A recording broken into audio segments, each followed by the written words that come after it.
Hello, everyone. Welcome to FinanceOlogy 101. Class is now in session.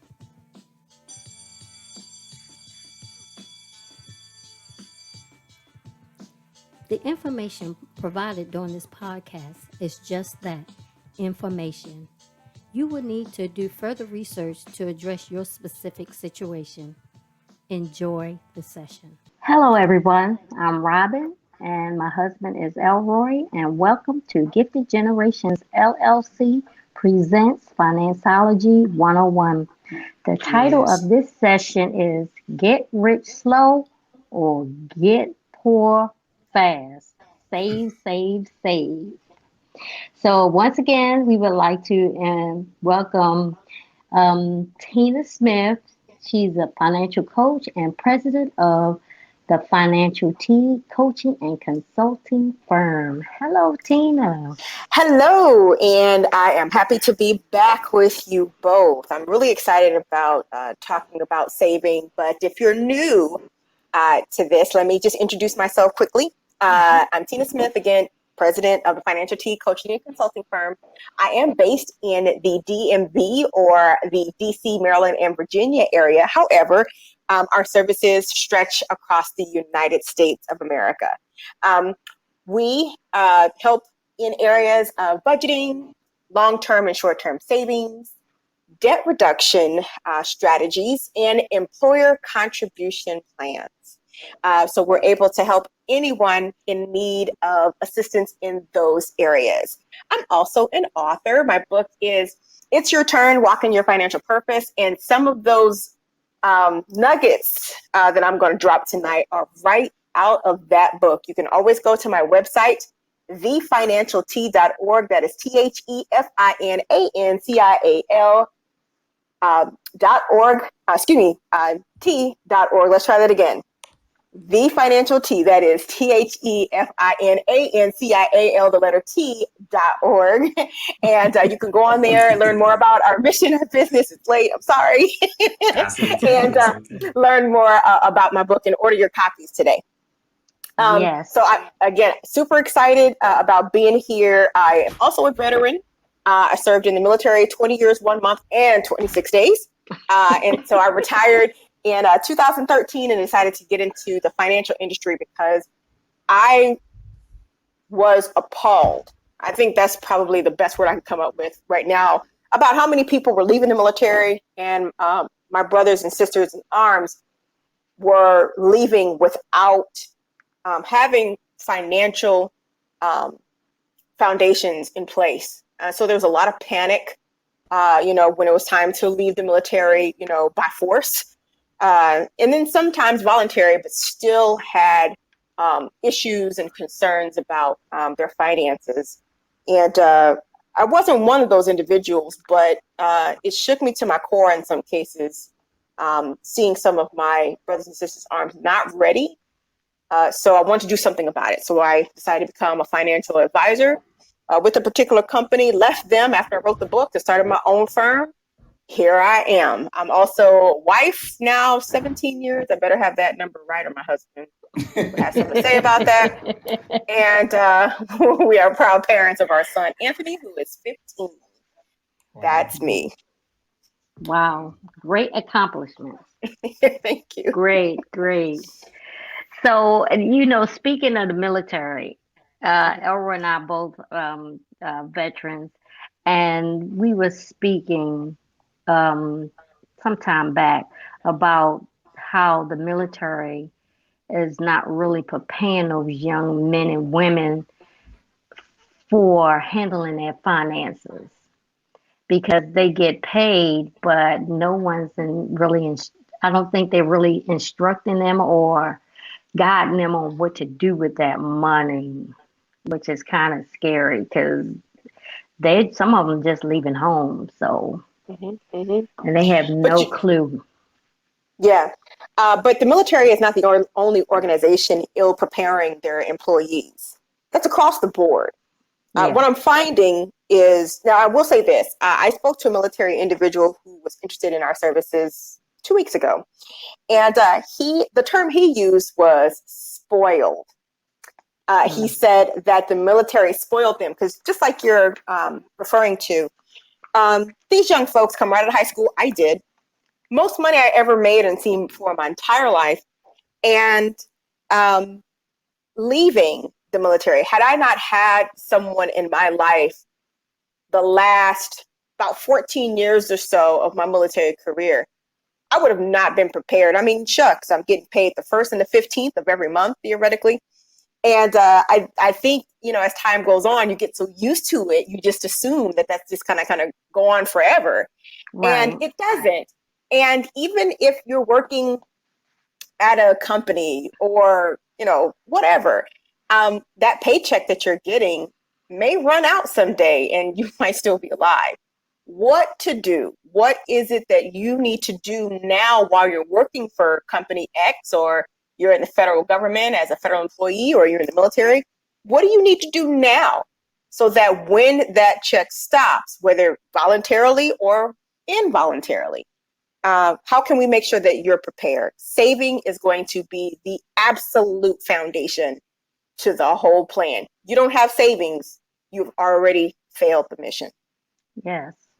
I I totally agree with that because most people just live for today, paycheck That's to right. paycheck, and like you said, they assume that that paycheck is always going to be there, and it's not, and they're not thinking in those terms. Uh, No. yeah, I have a question to ask Tina. So, Mhm. we almost approaching a year since COVID. People, this is last March, and I've been home for about a year working since COVID-19.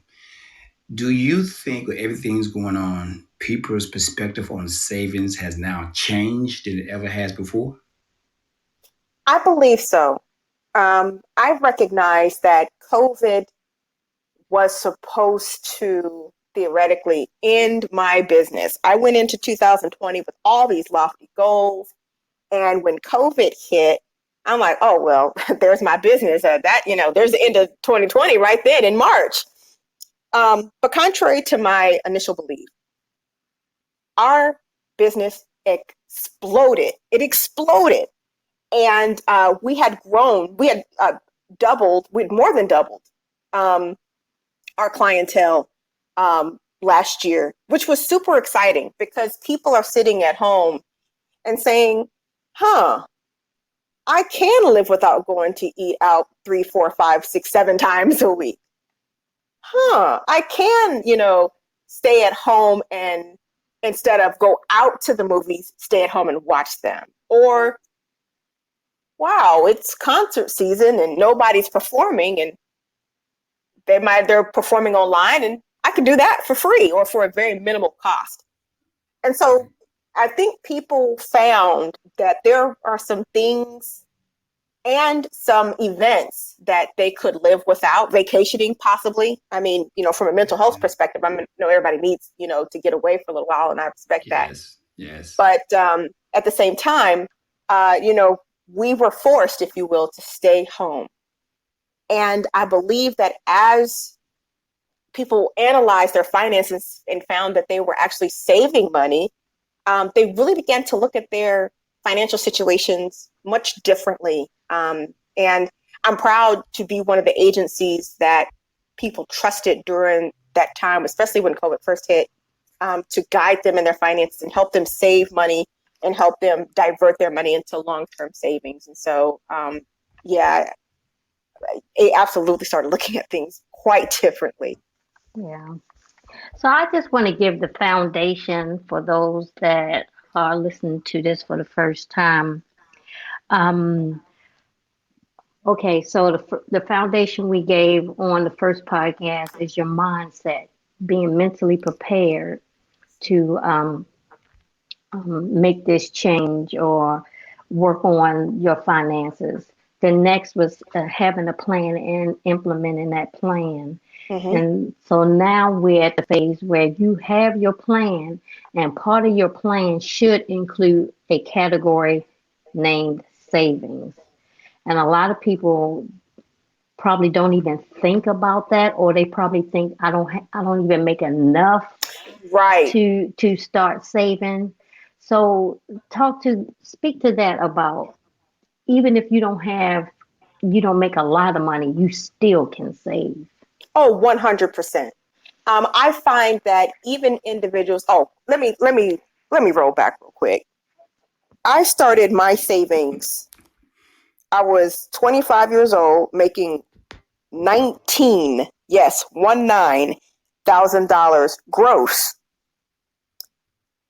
So if you're making $19,000 gross pay or more, I got you. I'm with you.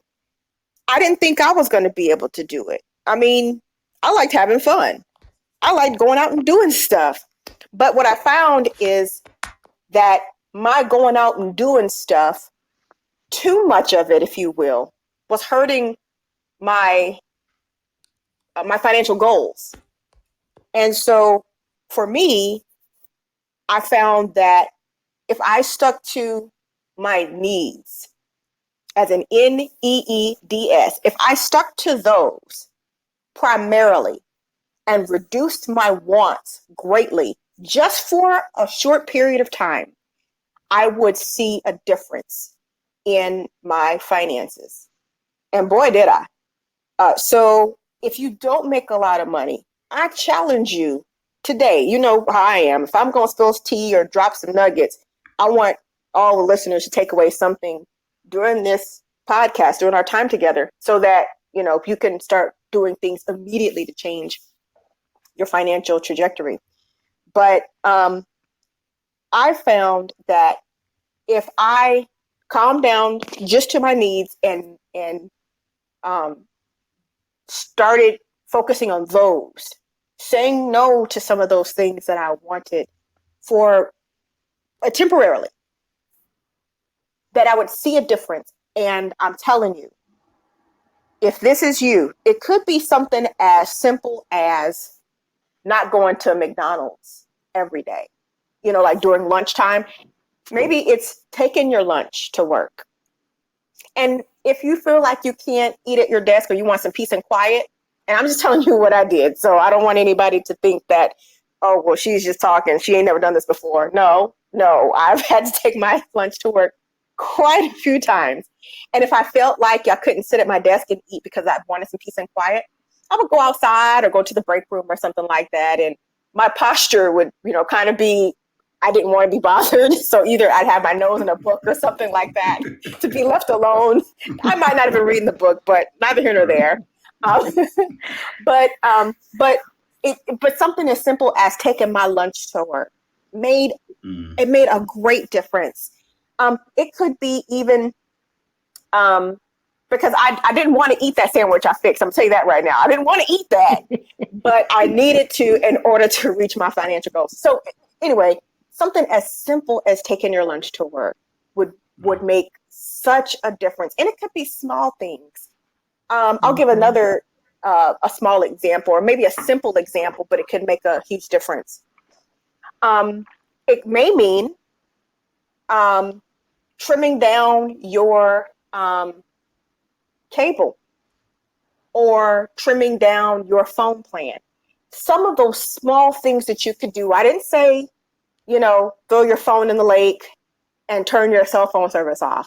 Or, you know, I didn't say, you know, completely take, you know, throw your, you know, TV dish or, you know, throw your cable box, you know, into the trash. I didn't say that.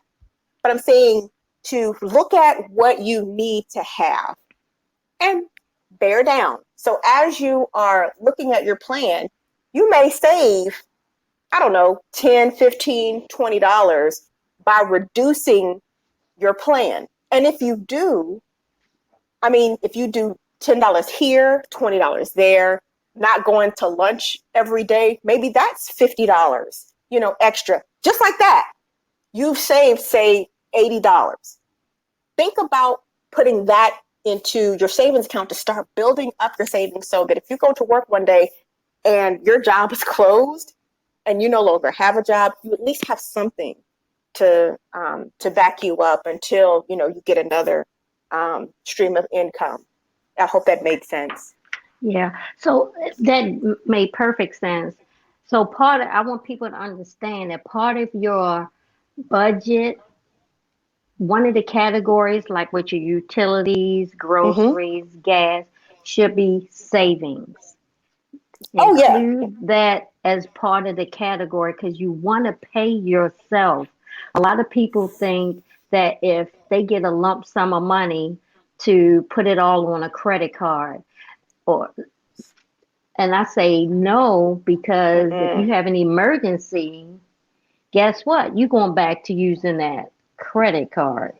That's exactly So right. take that money and put it in your as an emergency fund because Elroy always says you should have several categories and let me know if this is correct, Tina. Okay. An emergency fund of $1,000 Mm-hmm. and then have a category where you if you can get to that point have 3 to 6 months of your expenses saved up. Yes. And those two categories are important because those two cover you in case of you lose your job or your car breaks or something like that. So you don't want to keep relying on a credit card. The credit card is not the savings. Can you say that again for the people in the back? The people in the back failed to hear that announcement. I need you to get on the loudspeaker. Tap the mic a couple times. Make sure the mic is working. Check, check, And do check, a one, mic check, check. one. Hey, yo, in the back. Can y'all hear me? Hey, yo, hey, yo. Y'all good? Y'all can hear me? All right, all right. And then spit that bar one more time. The credit card is not your savings. Yes. So I just want people to understand that it is, and you'll feel so much better knowing that you can pay cash if you something breaks or if you need something that's an actual emergency. Yeah. It'll feel so much better that you're not touching that credit card. Let me go one step further than that. I also Mm-hmm. try to tell people it's not your savings. It's also should not be your savior. A lot of Yes. times people use your credit card as your savior, but it's not. It's gonna solve the immediate need, but guess what? You now have something you have to pay off. So they're like, well, at least I got it in order to solve my problem. And I'm saying, no, what you need to do is solve your own problem by funding yourself first and then building that finances up. Put that credit card away. The emergency is not using the credit card. The emergency is using your emergency money that you have saved up. Because what it does, to me, in my opinion, that it takes away the stress fraction section of your mentality. You no longer have to Mm-hmm. worry about, oh gosh, where am I get the money from? I got to pay off this credit card. Everybody I have worked with, and once they have an emergency saved up and something happens, I'm like, well, that's an emergency. You had a blown tire, use your emergency fund. They were like, oh, okay. And the stress just goes away. But when you use that credit card, guess what? You still got to pay somebody else for not funding yourself first, just not figuring things out. And this is part of what we're trying to do. Is I love the title my wife made up when she told me the title. It says "Get Rich Slow" or "Poor Fast," and that is so true. People think they're Yes. going to get rich very fast, but it's a slow continuation of building your funds. Slow continuation. It's a If you get that, marathon. yes, if you get that stimulus check, hey, plan on what you're going to do with it. Don't let it sneak up on you and you end up spending on somewhere that you know, like a large TV set. You're like, come on, that's bad decision making. And that's why I try to encourage people. Don't let that credit card be your savior because it's not. Well, I'd like to even piggyback on what both of you are saying, especially from a professional standpoint. Number one, when these two people had just talked about your budget, and Robin didn't cuss at you when she said budget. Budget is not a four-letter word, okay? But when she says, To some people, it is. put it is, you're right. But when she says, budget to put you in the list of folks to pay.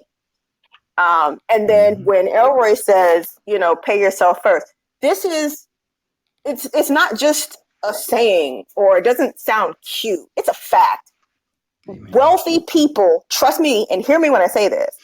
Wealthy people pay themselves first. We have to turn our mindset of thinking like the wealthy thinks. Hmm. Because trust and believe, when a wealthy person says, I have a level of income that's coming in, this stream of income that is flowing into me, I'm going to put a particular percentage to me, and then I'm going to live off the remainder. Now, I'm a believer, and I believe in tithing, and I know that tithing works. I know that there has been many times, miraculously, money didn't came to me, and I have just like, oh my goodness, I know it was the seeds that I had planted along the way by tithing. So I already know that. So that's an aside. So on my budget worksheet, and again, I'm a professional, okay? On my budget worksheet, it's income. The next line is tithes. The very next line is savings. And then the rest of it, I'm going to have to deal with, so that's going to make me check out, am I overspending on my phone? Am I overspending on my cable? Yeah. And, do I have a budget plan with my utility provider? So my monthly bill could be level versus the peaks and valleys that you deal with, in the winter and the summer. Right. Do I have these things set in place so that I can then plan accordingly? No wealthy person pays themselves last. You know why? Because there's no money after that. That's right. Move you from the bottom to the top of the list of people that you're going to pay. That's going to be step number one. So I need, all the listeners to change their mindsets from saying, okay, well, I'm just going to save what's left. No, boo-boo. We need to put you at the top of that list. And whatever else is going to happen is going to be whatever else. So it's going to make you, though, be more mindful of the money that you're spending when you're putting yourself first. So that's thing number one. Thing number two, we talked about the credit card being the savior. And also when you don't have adequate savings, then you're going to lean right back on that credit card that you've so desperately paid off. Well, think about this. If you use your credit card, you decline to save. You say, you know what, I hear what they're talking about, but I'm good. I'm just going to do what I'm going to do. Do you, but I'm going to tell you, when you don't save, it's more expensive. Yeah. Why, Tina? Because let's say I had an emergency. I declined to have the $1,000 of liquid savings and then maybe another liquid savings. And when I say liquid, I mean like in your savings account or your money market account at the bank. So I declined to have the $1,000. I declined to have 3 to 6 months of my expenses. I'm going to do me. So in doing me, I'm going to charge the credit card. Now, because of these habits, this also leads a financial professional to believe that you have bad habits elsewhere and might not be able to pay said credit card on time, which then also increases your interest rate. So let's put this into perspective.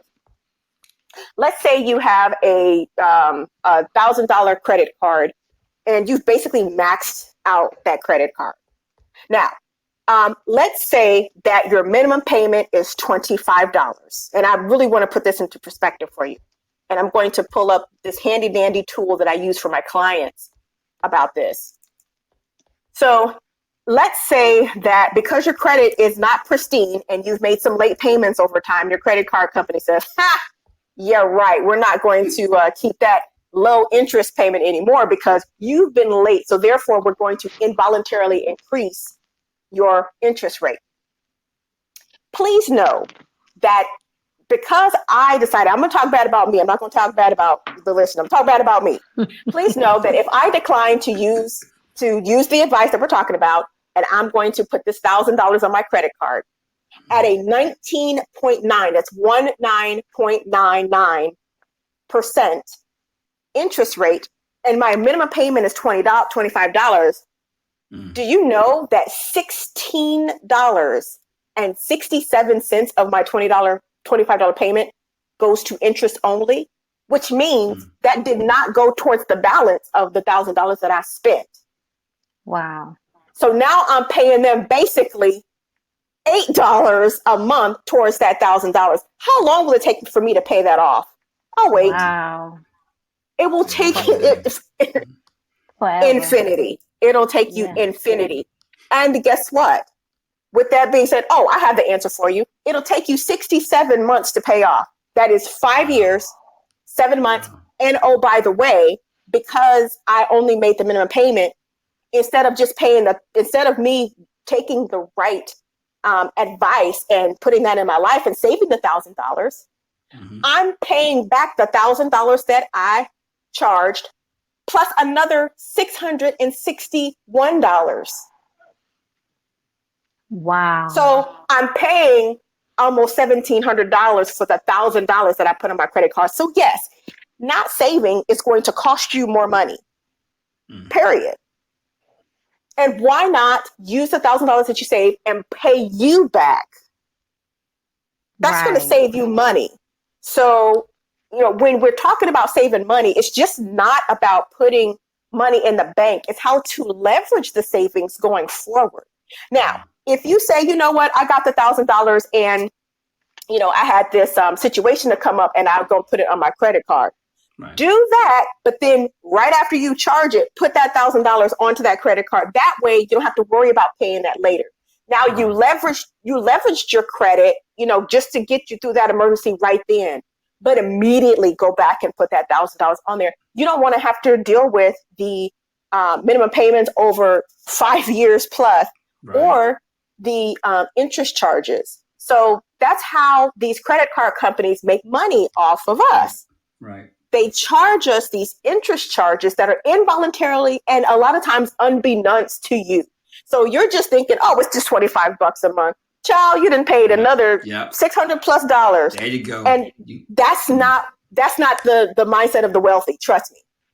Right. Yeah. The mindset of the wealthy is to reduce the extra charges. Yes, Elroy, I'm sorry. Yeah, no, you good. I was gonna say I like when you said the minimum payment is on $25 because a lot of times we'll budget in the minimum payment, but we're not budgeting in the cost of what we got to pay off the card, the $1,000. Or I can afford $25. You go and spend some more money. Or I can afford $30. Let's go spend some more money. Or I can afford $45 a month. So it seems like that monthly payment is going up because you're looking at the $45 per month and you're really not looking at the bottom line of what you totally owe. So you hit it on the head. I'm so glad you said that. You're looking at the minimum payment. You're not looking at the payoff cost of the total bill. So thank you for saying that. I say that so many times. It's not the monthly payment. It's what you owe the company. That's exactly right. And I use that same theory towards cars. So if you're going to, go purchase a car, I could care less about the monthly payment. I don't, because what I'm looking at is the payment or the price of the vehicle plus the interest charges equals this total bottom line car sale, if you will. So if my car is $10,000 plus the interest charges is another $5,000, I paid $15. If I just take their plan and pay on a monthly basis, I'm paying $15,000 for this $10,000 car. Does that really make a lot of sense? Right.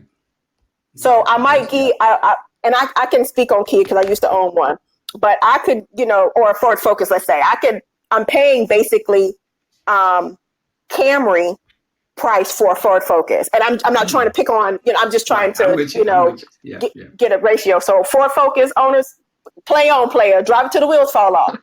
If you drive a Camry, that's excellent too, because my husband, had one too. So anyway, the point of the matter is you're exactly right. Looking at the bottom line is going to be so important. It's not about what you can afford a month. Can you afford it, period? Look at the bottom line. That's always so important. Okay, I have a question here. Someone just typed send a question in. Someone has about $20,000. They changed it. 50,000. Actually, 50,000. You better go ahead with yourself with your 50,000. You better go.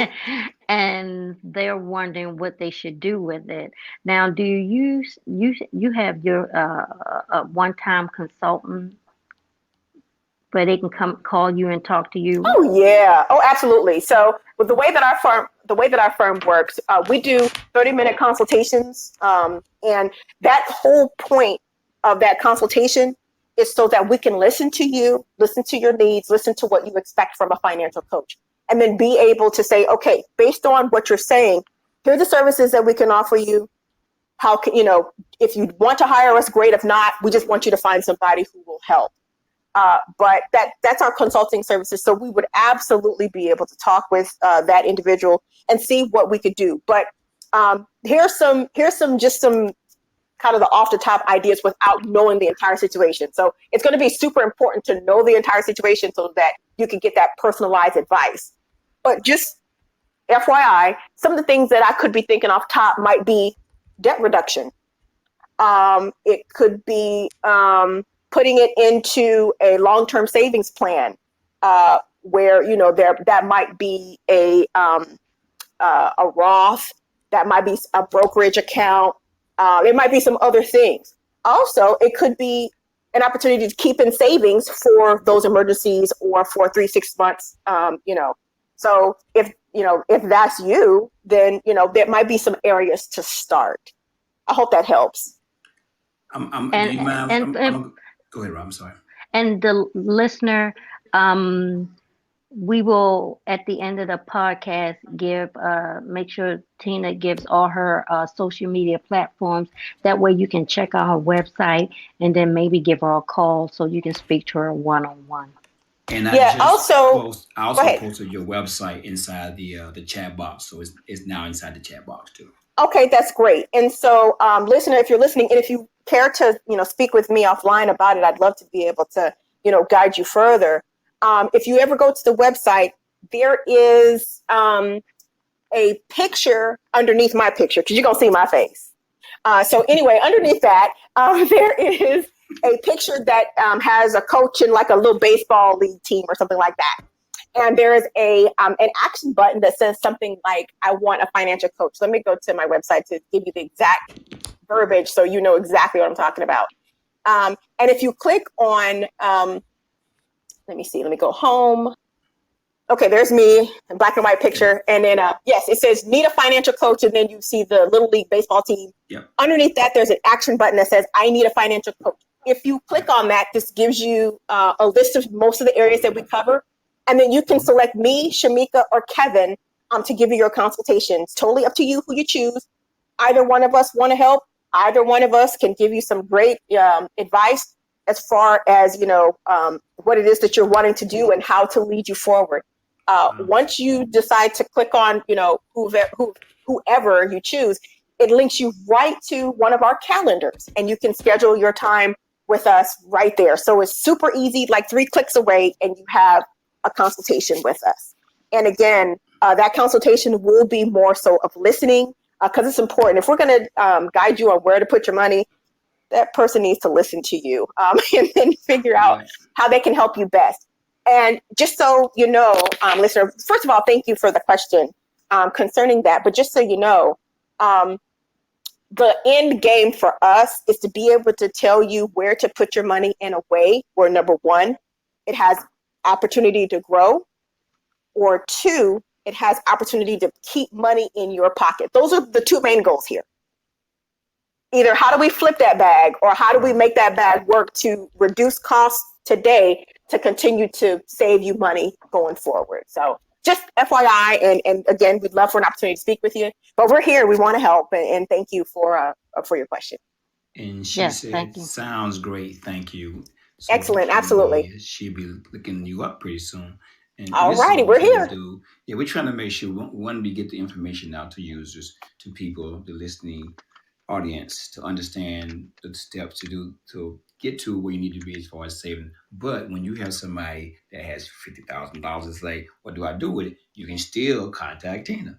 So absolutely, like she can help you to start something, and then she can help you push you over the hump as far as what you want to do with your money and your finances. So she's an all-around person, and I'm so glad we're doing this as a tandem because it helps out not just people without money, but also people with money. Oh, 100. And I think what happens is, as time goes on, we get some little nuggets along the way and be like, okay, I've reached this pinnacle, thinking in your mind, at least I would, if I had 50,000, I'd be like, oh yeah, I done made it. There's always a level up in money, always another level. And you're just like, golly, I got to do something else. Yeah, you do. If you're trying to get this generational wealth over here, or if you're trying to, build a business or walk out of your job to say, you know what, I'm done with y'all and I'm going to do what I love and my passion, and money's not the issue. Oh yeah, there's always another level. And so it's like, how, and I'm really going to age myself, like Pac-Man. Remember Pac-Man back in the day? Yes. Only God knows how many levels there really were. But when you pass that level, you're like, oh, I never passed this level before. What's next? Same thing in money. It's the same thing. You're like, okay, I've reached this level. Okay, what's next? And so that heartbeat starts getting a little quicker. You're like, oh my goodness, what am I going to face? Yeah. Like your life depending upon your Pac-Man death, right? And Yeah, just that's new how it territory. felt. Yeah. New It is. territory. Yeah. Yeah, but it's exciting. It is exciting to say, okay, you know what? I've achieved this level, and congratulations on getting this far. Shoot, it's time to level up. Yeah. You got that right, because once you start saving, it'll be hard in the beginning because Yeah. this is something new, Mm-hmm. but you have to work through it. But once you get that bank account start looking nice, it's like you catch a fever, and that's all you want to do is watch your money grow. That's true. Yeah. I'm sorry, Robin, you were going to say something. My apologies. Oh, that's okay. Because my son was that way. It was hard to get him going. Hard, but once he got going, oh my goodness! Every time he turned around, that's going to savings. That's going to savings. That's going to savings. Because now he likes to see it growing. Yeah. And I want to encourage anybody who is, listening, that sometimes when you start this savings journey, it seems like everything goes wrong. The minute that you say, you know what, I'm saving, month one comes through without a hitch, month two, it seems like, oh my goodness, are you serious? This came up too? Oh my gosh, and this came up too? Mm-hmm. I think life happens. I'm going to tell you this right now. As you start your savings journey, you're going to run into speed bumps. It's okay. You're not going to be perfect every single month starting out. That's also okay. What I'm going to encourage you to do is to never give up. If you fell off the horse and you said, shoot, I'm just going to go ahead and, this $200 I was going to save this month, I'm just going to go ahead and blow it. You can do you, but I need you to get back on that horse that very next month. Don't give up. Don't assume that just because things happen, and maybe you didn't choose to blow it, maybe it got blown because of a medical emergency or because of a car need. Don't give up. Don't say, oh, well, this savings thing just isn't for me. Right. Actually, I'm very excited that you had money to save in order to pay for a said emergency. But get right back on the horse and don't give up your savings. So I just want to encourage, in case that were you, because it happened to me plenty of times. I start my little savings plan, and it seems like everything pops up out of nowhere. The enemy is looking for you to give up because, we're king's kids. And the enemy don't want us to be rich. You don't want to live, like the word says we're supposed to live. And if we're king's kids, we're not supposed to be begging for anything. And if we practice these simple principles they're basically really is biblically based, then we'll be able to experience that abundant life that the word talks about. But don't let the speed bump stop you. It's a speed bump. That's it. You roll over it and you keep going. And don't think that, oh, it's just $5. No, you keep saving that $5. You better know it. At some point, it's going to be $20. And at some point, it's going to be $50. And then it could be $100. Yes. It doesn't matter. You start somewhere. That's right. Just watch it grow. Watch it grow. And the word also talks about, little over time becomes much. And I'm telling you, that's the whole premise of this, get rich slow, get poor fast. That's the whole premise. Because, you hear about all these fads that are going in and out. They're just fads, And so the whole point is to make sure that, you run this marathon instead of just trying to sprint and quit and you lean forward the finish line. There's another 5, 10, 20, 25 laps to go. You pace yourself. You stay that even rate the entire time, and you'll get there. You will get there. Just don't quit.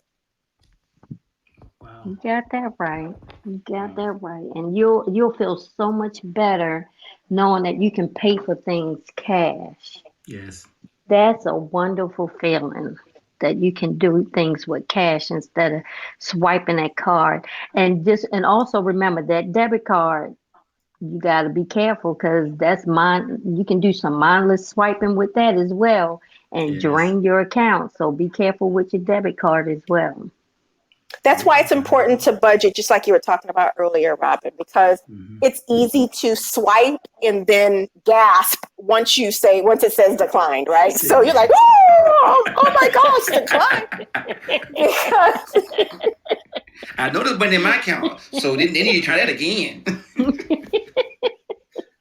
It happens to the best of us. Yes. But that's why it's so important to budget. That way you understand exactly what's there and what, expectation is. And the purpose of a budget, and I'm not trying to insult anybody's intelligence, but I really want to put it into a simple context. The purpose of a budget is telling your money where to go. Mm-hmm. And if you say, I'm going to save this much, I'm going to spend this much on Amazon, I'm going to spend this much at the grocery store, just stick to it. That's all I'm asking. Write it down, write it down, write it down, write it down, write it down, and stick to it. That's all I'm asking. That's really a budget. I mean, it's not rocket science or some secret that, we're going to be over here whispering about. It's really easy. Take your income and subtract, if you're a tither like I am, subtract your tithe, subtract what you're going to save, and work everything else out. Now, that doesn't mean you make $1,000 a month and you're saving $500 and then your rent is $750. That's not what I said. What I'm saying is go and, and make it realistic. The whole point of saving is to make sure that you put money to the side to stay over there. What I discourage clients to do is to be too aggressive. Like, let's go back to this $1,000 of income, let's just say. And your rent, and $750, of course, I was just, being, dramatic. But, the whole key is to make sure that if you're going to put away, $25 a month in savings, that you don't need it back. Put the $25 over there a month and put it right there, and you leave it right over there where it's at. And then, like Robin was saying, just watch your money grow. But don't be like, hey, my income is $1,000, my rent $700. I'm gonna save this $250. Well, you need to eat, and there might be some utilities, there's gas. So just be realistic about it. Just be realistic, and that's the whole point of budgeting. Yeah. And don't stop living. That's one thing, because this is funny. Roy, every now and then Roy be like, okay, we need to lock it down. And what he mean by that is just cut back just a little bit. And when I hear that, I be like, okay, you can turn this off, you can turn that off, you can turn this off. But he be like, no, we have to live. I'm like, oh, you said lock down. I was like, turn it all off. And he's like, no, Robert, we still have to live. I was like, okay. So just remember, you have to live. So, and you want to enjoy yourself at the same time, because if you're suffering through, you're going to quit. So, you sure will. So allow yourself some of those fun things. Just don't do it as much. Yeah. Well, put it in your budget. And if you're gonna spend, $20 a month, don't spend $50. I mean, it's just that simple. Yeah. Right. Just stick to what you said you would do. That's all. Yeah. That's all. Yeah. Also, and people don't realize. Go ahead, Roy. Go ahead. And people don't realize the budget is what they make it. Yeah. That's right. Put the stuff in that you like to do. You just don't do it as much as you normally would do it, so you can save the money. But you put the stuff in that you like to do, so you can feel like you're living. Yeah, I was going to piggyback over that. A budget is just making you aware of what you're spending. That's all it is. People like saying, I don't like doing a budget because it's so restrictive. Well, guess what? You restricting yourself, not the budget. That's you own it. It does not own you. Yeah. So I'm like, only thing you're doing is making yourself aware. And I tell people, when you're so afraid of doing a budget, it's because you don't really want to be aware of what you're doing in your life. So you're going to continue down that same path of failure and finance until you figure things out. But once you are aware of it, I mean, I just did one with some relatives, right? And it was like, we can't save any money. And I set a budget up for them. And I said, this is how you need to do your budget. This is how you live paycheck to paycheck until you get money saved up. And it was like, wait a minute. We can save that much money every month. I'm like, yeah. It's like, we've never saved that kind of money every month. I said, that's because you never put it down in front of your face and you can see what you can do. Once you see what you can achieve, you're like, oh, we about to get this thing on and popping. Because now you can see. Yes. But when you can't see what you can save, you just taking money, you just spending it. Like, why can't I save? Because you never, as you said, wrote it down. That's it. You have to write it down. And it also keeps, you accountable, and it keeps your eyes on the prize. That's right. It keeps your eyes on the prize. You have to understand your why. And when I talk to prospective clients and clients alike, once we really start digging in and finding the why, you'll be happy to cut this off over here. You'll be like, oh no, we're not going to Puerto Rico this year. We be all right. We go, you'll start saying, you know what, we're gonna have to say no to some stuff because, I wrote this down and the numbers don't lie. Right. If I put 1,000 minus 250, it's gonna be 750 every time. You know what I'm saying? So the numbers are not gonna lie. So but it's not enough to just write it down. Now you have to implement the plan. But the first step is to write it down. So just be mindful of that. And, if this is a little elementary to you, that's cool. Yeah. But, we're here to help. Just like the person talked about earlier, they've got some money in the bank and want to do something with it, and we're happy to help. But for those who, feel like they can't get started or don't know where to start, what this conversation that we're having right here is exactly it. Just start. And I bet you the people that have money in the bank, like the caller talked about a little bit earlier, this is where they started too. Yeah. Because I want to read you something. Yeah, and she said that too. Did she? Yeah, she said, I think it's a she. I started 3 years ago, and now I have extra $24,000. And she just started 3 years ago. It's a guy. They just started. Oh, I'm sorry. He just started 3 years ago. And sorry about that, Tony. And so, look at that. 3 years. That's all. Look at the accomplishment. Exactly. And it's the matter of starting. If you have a plan, if you have, a dream, no plan, it's a wish. If you have a dream, no plan, it's a wish. You have to start somewhere. And just like he's saying, he just started just 3 years ago. He put his mind to it. He probably wrote some things down like, no, I'm going to accomplish this. I'm going to accomplish this. And look, and this is just the beginning. Yeah. So, when he decides to level up and get exposed to all different kinds of ways to flip the bag, he's going to be like, well, shoot, y'all, this worked. It does. But you have to start somewhere. So, if it's you and you have no savings, I encourage you to start with $25 a month. Sacrifice. Yes, I said it. Sacrifice something that you like to do. And don't do that and put the money to the savings. It's that simple. It really is that simple. In 4 months, you'll have $100 that you saved, didn't even have to touch. It's that simple. You can do it. You can do it. Wow. Awesome. That's incredible that he was able to do that in 3 years. So other listeners, that's a word of encouragement right there. Absolutely. That if he could do it in 3 years, have that kind of money, you can do it as well. Yeah. Yeah. So and he said no to a lot of things. Yeah. He might have said no to getting, the new fancy car. He might have said no to that vacation everybody else was going to go into debt for, and he was like, no, I'm good. He might have had to say no to, going out with, friends weekend or whatever. And I'm not saying that you have to say no every time, all the time. But when you have that plan written and you say, you know what, I got to do this in 3 years, this could be you. Yeah. But you have to start where you're at. Yeah. That's incredible. Tony, when you reach out to Tina, mention that you heard her on the podcast, that way she can she knows where she's hearing information from, to let her know that the feedback that she's getting is getting out to the yes, please, thank you, that'd be great. Public, because it's good to know where you heard about Tina from, and you can say I heard it from you. That's wonderful. Yeah, that'd be great. Thank you so much. And I hope that he does reach out to us again. We're ready. Me, Kevin, Shanika, we're all in a lean forward position to be able to help. If there's anything that we can do to help, level up, we're here to help. Right. So I'm gonna give some little takeaways that I wrote down from this session. Pay yourself first. Mm-hmm. That's after you pay your tithes and offerings, then pay yourself. Be focused, laser focused. Never give up. And every little bit counts.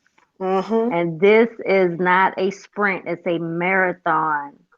It took him 3 years, but he did it. So take it, just remember that you're not going to get it all in a few months. It's a Hmm. marathon. It's a marathon. Yeah, if Rome wasn't built in a day, and your savings won't be built in a day either. Right. It's just a Right. fact. It is just a fact. But absolutely. Now I'm going to just share what I do in my personal finances. It's just like I was saying about the income, then tithe, then us. We tithe 10%. We pay ourselves at least 10. Hmm. Period. So that Okay. other That's good. 80%, I'm gonna need to figure it out. You know what I I mean? hear you. I But hear I you. mean, but if nothing else, we have, all, needs and emergencies taken care of, period. And that's where you want to build yourself to. You're not gonna if you're not there today, you're not gonna get there in 24 hours. But you Mm-hmm. can start right now. Mm-hmm. Right. Wow. Yeah. Wow. This was a great session. Great, Yes, it great, was. great. Yes, I it Thank hope you was. this again for having me. I appreciate it so much. Yeah, I yeah. hope everybody's encouraged and excited and ready to do this thing and have another great perspective on their Right. finances with COVID and everything. Everything's just Yes. hitting people all at one time. Yes. And this is something you can get control of now.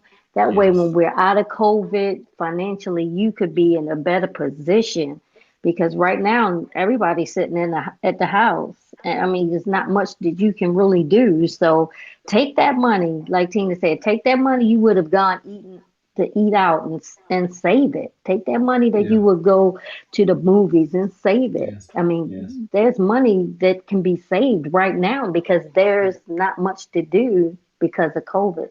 So take this opportunity to turn it around to be a blessing in your life. Yeah. So for those who are listening, I know sometimes when an author comes on, they don't want to talk about their book. So let me go ahead and put another plug in for Tina's book. Thank It's you. it's your turn. Walk in your financial purpose. And I would say again, I love this book because it's short little snippets about stories of your life, suggestions on after each section, maybe 1 or 2 pages.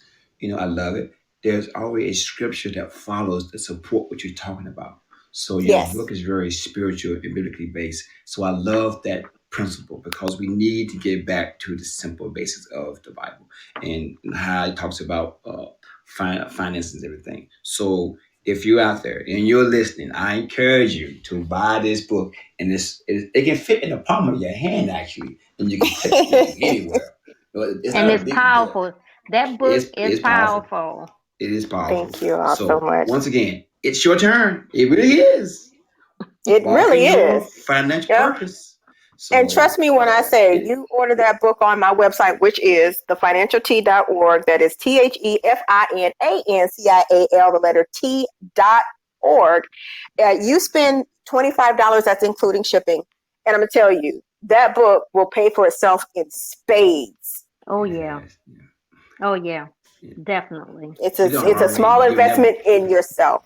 Yeah, we are Yes. already giving your book out to a few people, because I bought what Thank five, I you. think five Yes, copies. you And did. Yes, you did. and then And we look, I said, appreciate you over look, here. look, look, and I said, hey, she even autographed it for you too.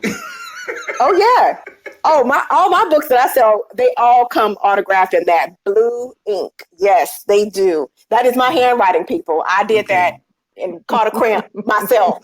But yes, the book will pay for itself in spades. I mean, I've had people, basically use that almost as their devotional in some cases, and I really appreciate that because it really gives some real nuggets about some simple things you could do starting now to make some changes. And you didn't even have to talk with me. A Right. lot of my secrets are right in that book. So please feel free. Go ahead and order your multiple copies today. Be like them. Go and order them 4 books and you get one for free. So be a gift giver. And that book will bless you. I promise it will. Okay, give the name again. Go slow. It's your turn. Walk in your financial purpose. Okay, because Tony was asking, and Oh, Tony, I will post the title of the book in the park on the podcast podcast description, so you'll see it there as well. It's also on my website. So just like I was talking about earlier, when you go to my website, the homepage, you'll see my picture in black and white, and then you'll see the I Need a Financial Coach. Keep scrolling on that first page, and it talks about, she wrote a book. And and you click on a link, and the link that's in that area, and it takes you right to the page to order my book. There's also T-shirts. So you can get your special edition copies today, and even, a cute tee to go along with it. But order your books, and I always try to get it out within 24 hours of the order, autographed and everything. So just FYI. But thank you for your interest in our book and in my book, because I guess it ain't ours, it's mine. But hey, thank you for your interest. No, Tina, it's my book now because I bought it. I'm just so used to saying our. When you run in a company, it's ours, Right. it's ours. So sometimes saying me and mine and I. Well, you know what, Tina? It really is our book because you are sharing your knowledge with us. So it really is ours, because once I read it, I feel like it is mine. So you're giving something away. Good. And you put it right in front of us. So yes, I do think like it is ours. And the principle of the fact that you're giving me something to read and to hold on to refer back to at any point in time. So I got the book, I paid for it, it is mine. It's yours. You reaping all the benefits. You reaping all the benefits. Okay, so Ms. Tina, That's hilarious. Give all your social media platforms so everyone can follow you and like you and all that good stuff. Absolutely. If you are on social media, the Financial T is already there. You can connect with me on Facebook and on Instagram. Both of them is at The Financial T. That is TheFinancial, the letter T. I'm also on Twitter, and that handle is _financial_T. You can also find me on YouTube. I have a channel there that gives some real nice tidbits too. Videos from when I was doing Tea Sipping Sundays, where I was giving financial advice live on YouTube for 30 minutes. And then also a series that I was doing called Chantel Asks. So I'm on YouTube. Of course, our website, which is thefinancialt.org. I feel like I'm forgetting something. Anyway, if you're on social media, if you look for the Financial T, I'm already there.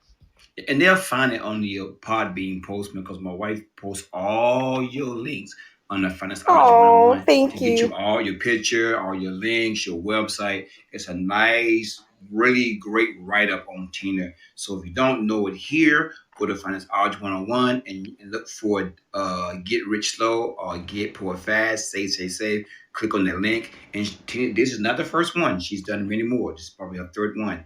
And you'll see all her information to find her. So thank you so much, guys. Let me go ahead and give out our information. And yes. We are Gifted Generations LLC. And you can find us on Facebook under Gifted Gen LLC. Instagram, you can find us under gift.gen. Of course, YouTube, just click on the search, type in Gifted Generation LLC, and you'll find us. And then, of course, we even got a blog on our website. So be sure to click on our blog on our website. Our website is Gifted Generations with an S -LLC.com. And we always say, don't forget the dash. Okay, so this was a good session. Thank you, Ms. Tina, once again. And thank you, listeners, for joining us. And we truly appreciate Great questions. Yes, great questions. Yes. And again, thank you for having me. I really appreciate our time together. And I look forward to coming back on the show should you have me. Oh, yep. We will. We'll be talking to you in a couple of weeks. Okay, well, I'm here. It's already on my calendar. Okay. All right. Have a good night. Thanks, everyone. Thank you. Good night, everyone, and thank you for listening.